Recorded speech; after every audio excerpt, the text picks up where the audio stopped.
പുടിനെ വധിക്കാൻ ശ്രമിച്ചു എന്ന ഒറ്റ കാരണം മതി റഷ്യക്ക് സെലൻസ്കിയെ പിടികൂടിക്കൊണ്ടുവരാൻ. ഇതാണ് ഇപ്പോൾ റഷ്യയിൽ ഉയരുന്ന ആവശ്യം. വെനിസ്വേലയിലേക്ക് നോക്കൂ. അമേരിക്ക വെനിസ്വേലയിലെ ഭരണാധികാരി നിക്കോളാസ് മഡൂറോയെ എങ്ങനെയാണ് ബന്ദിയാക്കി കൊണ്ടുവന്നത്? സമാനമായ രീതിയിൽ റഷ്യയും യുക്രൈനിലേക്ക് കടന്നു കയറി റഷ്യക്ക് എത്ര സമയം വേണ്ടി വരും? ആ സമയം വളരെ കുറച്ച് സമയത്തിനുള്ളിൽ സെലൻസ്കിയെ ബന്ദിയാക്കി റഷ്യയിലേക്ക് കൊണ്ടുവരാൻ സാധിക്കും, അല്ലെങ്കിൽ വധിക്കാൻ സാധിക്കും. ഇതിൽ രണ്ടിൽ ഏതെങ്കിലും ഒന്ന് ചെയ്യണം എന്ന ആവശ്യമാണ് ഇപ്പോൾ റഷ്യയിൽ പ്രധാനമായും ഉയരുന്നത് എന്ന റിപ്പോർട്ടുകൾ പുറത്തു വരുന്നു.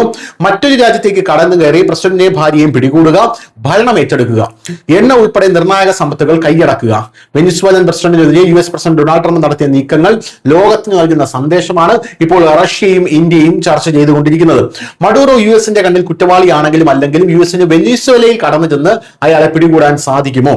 US-ന് ഇങ്ങനെ ചെയ്യാമെങ്കിൽ ഓരോ രാജ്യത്തിനും അവരവരുടെ എതിരാളികൾക്ക് മേൽ ഈ രീതി നടപ്പാക്കാമല്ലോ എന്നുള്ളതാണ് പ്രധാനപ്പെട്ട ഒരു കാര്യം എന്ന് പറയുന്നത്. എന്തായാലും ഇന്ത്യയിൽ ഈ ചർച്ച എങ്ങനെയാണ് മുന്നോട്ട് പോകുന്നത് എന്ന് നമ്മൾ ശ്രദ്ധിക്കണം. പ്രധാനമായും നമ്മുടെ മുൻ സാമ്പത്തിക ശാസ്ത്രജ്ഞനും ധനമന്ത്രിയും ഒക്കെ ആയിട്ടുള്ള തോമസ് ഐസക് ഒരു ഫേസ്ബുക്ക് പോസ്റ്റ് ഇട്ടിരുന്നു. അദ്ദേഹം പറഞ്ഞത് ബ്രിക്സിലെ സകല രാജ്യങ്ങളും ഈ നിക്കോളാസ് മഡൂറോയെ ബന്ദിയാക്കി അമേരിക്കൻ നടപടിയിൽ പ്രതിഷേധിച്ചിട്ടുണ്ട്, അതിനെ അപലപിച്ചിട്ടുണ്ട് എന്നുള്ളതാണ്.